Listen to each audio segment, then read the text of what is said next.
Hey everyone, welcome back to the channel. Today we have an amazing English story that will help you improve your listening, learn new words, and practice English. So grab your headphones, relax, and let's dive in. There's something about the sound of failure that most people can't bear. It echoes, it clings to you, it whispers that you're not enough, that maybe the world was never meant for people like you. But for one man, that echo became music. Henry Ford, a name everyone knows now, but few remember the loneliness behind it. Before the factories, before the Model T, before the revolution that changed the way humanity moved, there was silence. The kind of silence that fills a small wooden workshop at night, when only a single oil lamp burns, and the hands of a tired man keep turning bolts in gears that don't fit quite right. He wasn't a genius yet. He wasn't a visionary, he was just stubborn. Detroit, late 1800s. The world was moving fast, but not fast enough for him. He watched people live their entire lives on farms, trapped by distance, by time, by the limits of what a horse could do. He believed there had to be something better, a machine that could bring people together, shorten the miles, erase the loneliness between towns and hearts. But no one believed him. His first company failed. Investors laughed. His second attempt collapsed before the first car even left the workshop. He was called naive, a dreamer, a mechanic with too much imagination and too little business sense. Each failure cut deeper. Each rejection took a piece of him. But there was one thing that no one could take, that stubborn belief that ordinary people deserved extraordinary tools. He kept building, alone, quietly. While the world slept, he tested engines, broke parts, rebuilt them again and again. The nights got longer, his hands rougher, his eyes darker, but somewhere in that exhaustion, something changed. He stopped trying to prove the world wrong and started building as if the world didn't matter, and that's when it happened. The third company, the Ford Motor Company, was born from that quiet defiance, not from luck, not from wealth, but from the refusal to stop. The Model T rolled out in 1908. It wasn't the fastest car. It wasn't the prettiest, but it was the first car that a worker, a farmer, a teacher, anyone could actually afford. In one moment, the distance between people began to shrink. The world became smaller, connected by the hum of engines and the rhythm of wheels turning on open roads. But success didn't make him soft. Ford was still the same restless man, obsessed not just with machines, but with the idea of efficiency.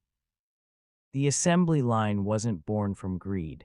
It was born from the thought that time was life itself, that if you could save someone's time, you were saving a piece of their existence. He revolutionized not only how cars were made, but how people worked, how they lived.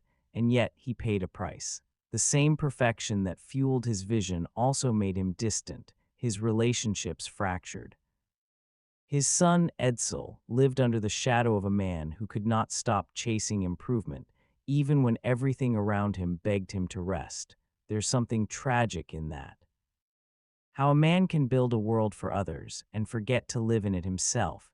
But maybe that's the cost of those who truly change history. They don't walk the same roads we do. They build new ones. Henry Ford didn't just create cars. He created motion not only for wheels, but for dreams. He gave people the chance to move beyond their limits, to see further, to believe that progress wasn't just for the rich or the powerful. He turned failure into a blueprint. Each rejection became a part of his design. Each night of doubt became a lesson in patience. And somewhere between steel and fire, he left behind something invisible, a philosophy.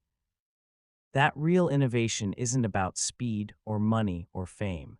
It's about endurance, the willingness to keep moving, even when the road ahead is dark and the engine stalls again and again, because life is not a straight road. It's a long, winding path filled with breakdowns, wrong turns, and nights when all you can do is keep walking.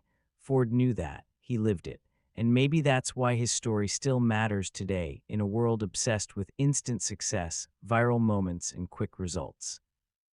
His legacy whispers something different. Slow down. Build something that lasts. You see, most people give up not because they can't win, but because they can't wait. They quit just before the design takes shape, just before the idea begins to breathe. But Henry Ford, he waited. He failed more times than most will ever dare to try. And when the world finally caught up to him, he didn't celebrate, he went back to work. He believed the future wasn't something you wait for, it's something you build, one broken part at a time. So the next time you think your dream is impossible, remember this. Even the man who gave the world motion started in a silent workshop, surrounded by scraps of failure. And yet, he kept turning the gears. He kept believing that movement itself, the act of trying, of pushing, of refusing to stop, was already a kind of victory. Because in the end, that's what life is. A series of unfinished machines, half-working ideas, and moments where everything feels stuck, until suddenly it does. Henry Ford changed the world not because he had money or talent or luck. He changed it because he kept showing up.